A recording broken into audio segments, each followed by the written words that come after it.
Hi, my name is Phil, and I'm from just outside Washington, D.C.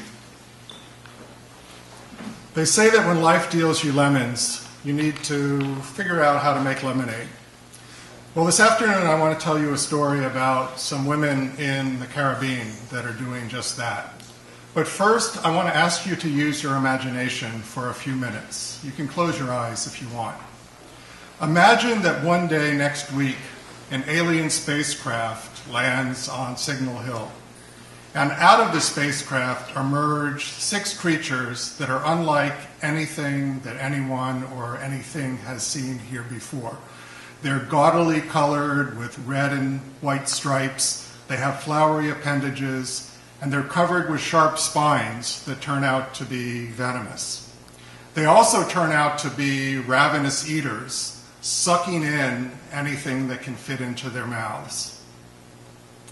And for some reason, local animals seem to be oblivious to them. It's as if they're mesmerized or hypnotized by the gaze or the flowery appendages of these creatures. But they begin to eat everything that they can fit in their mouths. They eat all of the insects, and all of the small birds and small mammals, and the crabs and the lobster, and begin to eat the small fish. And nothing seems to be able to stop them.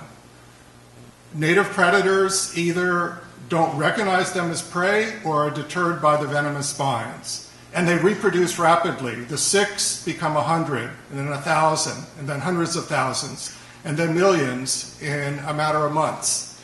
And they spread throughout the province and onto the mainland, disrupting native food webs as they go. Now, this sounds like something out of a science fiction movie, but it's a reality that's being faced by marine ecosystems in the Western Atlantic. In that part of the world, 2 species of lionfish, which are native to the Indo-Pacific, have invaded and colonized marine ecosystems throughout the Caribbean, Gulf of Mexico, as far north as North Carolina, and as far south as Brazil.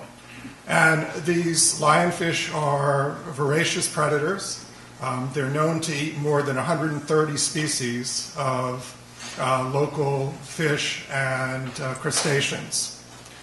They breed rapidly. A single female can lay more than 2 million eggs per year, and they have no natural predators.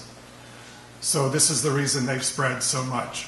Studies have shown that a single lionfish can reduce the population of babies of native fish by 80% on a coral head in a matter of a few weeks.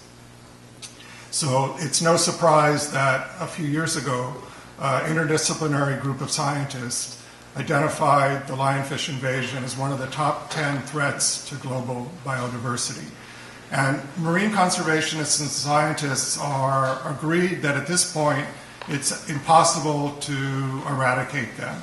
The only thing that can be done is to keep the populations under control by removing them. Now, the good news is that these fish are good to eat. In fact, they're delicious. The bad news is that they can't be harvested through traditional fishing gear, such as lines or nets. They have to be hand-speared, which is obviously both labor-intensive and expensive. So the challenge is how to undertake these removals on a financially sustainable basis. And this is where I come in. And I want to pause for a minute to let you in on a secret. We were introduced as a group of scientists who were here visiting St. John's. I'm not a real scientist in the sense that I don't have an academic degree in marine biology or oceanography or ecology. I'm what is known as a citizen scientist.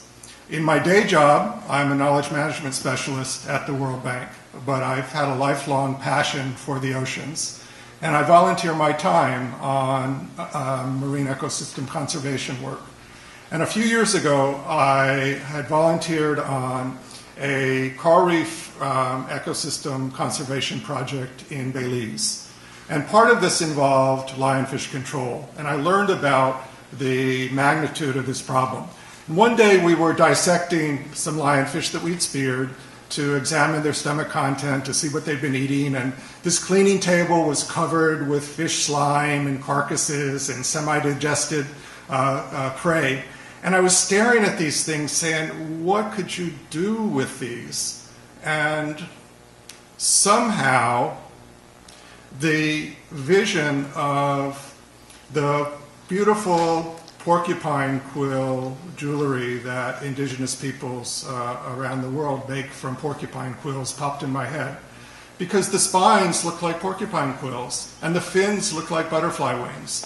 So I dried a few fins and dried a few spines and brought them back to the mainland and gave them to a local jewelry artist. And I said, Pallavi, do you think you could do something with these? She said, I'll give it a try. One thing led to another, and after some experimentation and trial and error and a number of workshops, groups of women in Belize and elsewhere in the Caribbean have begun to make beautiful jewelry from the parts of the fish that were previously discarded. You may have noted my previous presenter and Steph wearing some beautiful lionfish earrings. This necklace is made from the fin of a lionfish with some coconut shell. And what's also happening is, as these jewelry markets develop, the fishermen are selling the fins and spines to the jewelry artists. And this is raising the landed value per fish by up to 40%. But more importantly, this is creating new livelihood and income opportunities for women in the fisher communities and empowering them. At a workshop last year, I recall a fisherman's wife from Belize who came, and she said, you know, I wasn't sure I could come to the workshop because my husband said he would leave me if I went to this workshop. But I came anyway, and I was a little bit concerned. So last month when I was in Belize, I saw her and I said, well, tell me, what happened with your husband? And she said, you know, he was pretty angry, but eventually he calmed down. And he even gave me a couple of fins to experiment with. But then I began making jewelry, and I came home with $200 from sale of jewelry at a show. And then everything changed. Now, whenever he goes out, he says, how many lionfish fins do you want me to bring back this time? So this just shows that with innovation and inspiration, it is possible to both make lemonade from lemons and have fun in the process. Thank you.